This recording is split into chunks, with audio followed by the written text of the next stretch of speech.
pas le temps devant Dieu.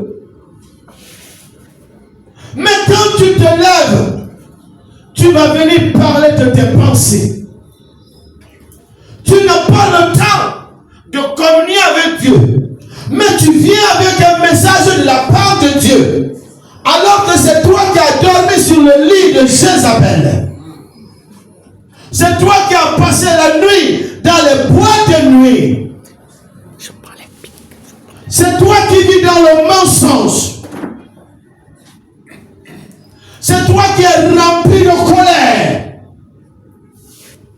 Et après tu vas te lever. Tu vas venir dire, Dieu m'a parlé. Tu ne lis pas la parole de Dieu. Tu ne prends pas du temps pour prier, pour écouter Dieu. Mais tu vas venir parler des sources.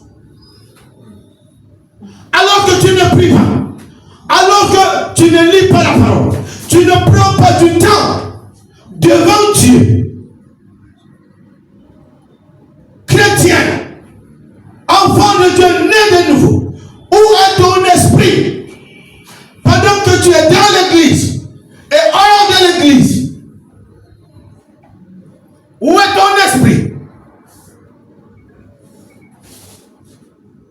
Tant que ton esprit n'est pas dans la présence de Dieu, tout ce que tu reçois est du diable.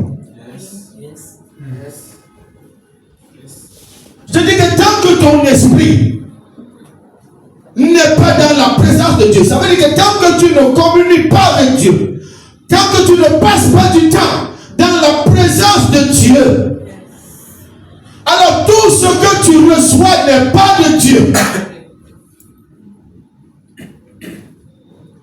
Lorsque nous lisons la Bible, de Genèse à Apocalypse, tous étaient des hommes qui passaient leur temps dans la présence de Dieu. Tous passaient leur temps dans la présence de Dieu. Et toi, tu es chrétien aujourd'hui. C'est toi qui ne passes pas le temps dans la présence de Dieu. Mais tu es le premier à dire, Dieu m'a dit, Dieu m'a parlé. Bien-aimé, est-ce que c'est Dieu qui t'a parlé?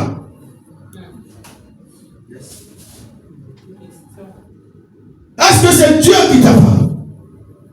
Tu rendras compte. Tu rendras compte de ses propos. Tu rendras compte. Tu rendras compte. C'est comme ça que le mensonge spirituel est entré dans l'église. Au nom, bien-aimé, le chrétien d'aujourd'hui a besoin d'aide. Il a besoin d'aide. Nous devons rentrer là où nous sommes tombés.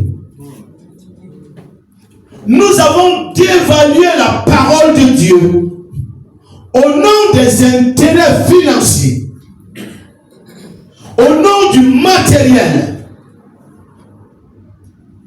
au nom des choses du monde. Mais on a oublié ce passage qui dit, à quoi te sert? Enfin comment? À gagner le monde. Et si tu perdais ton âme? Aujourd'hui, cette parole ne nous concerne plus. Aujourd'hui, c'est gagner le monde et perdre son âme. Gagner le monde et perdre son âme.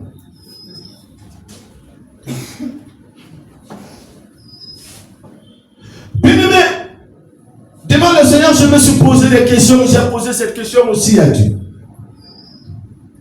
Aujourd'hui, quelle est la vraie raison de notre conversion?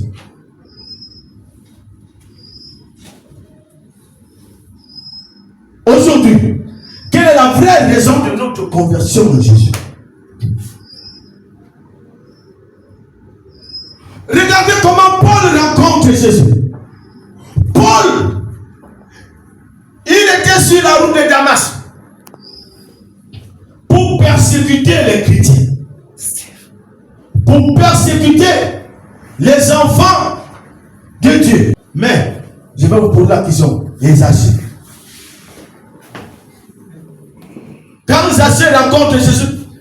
que ce pasteur Zaché était malade?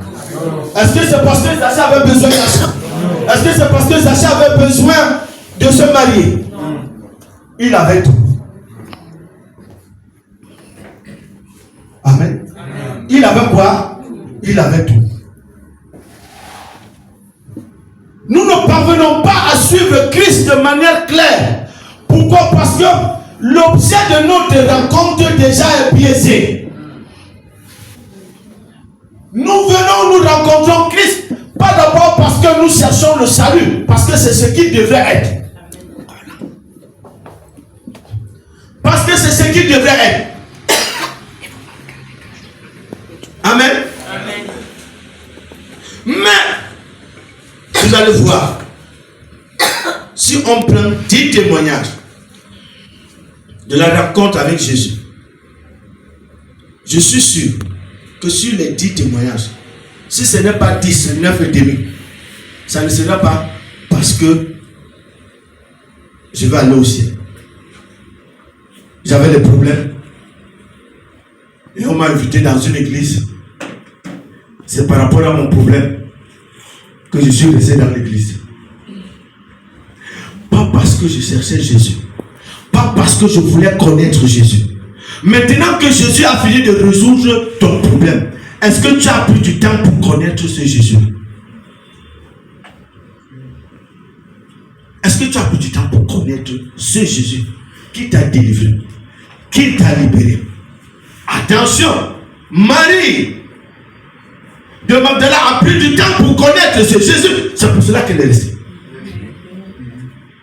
Mais nous recevons le miracle. Et après, on fouille. Et après, on se dit que ce miracle était une évidence. Donc, ce n'est plus un miracle. Ce n'est pas Jésus qui m'a guéri. Ce n'est pas Jésus qui m'a délivré. N'importe qui pouvait le faire. Vraiment, moi-même, j'ai tellement prié.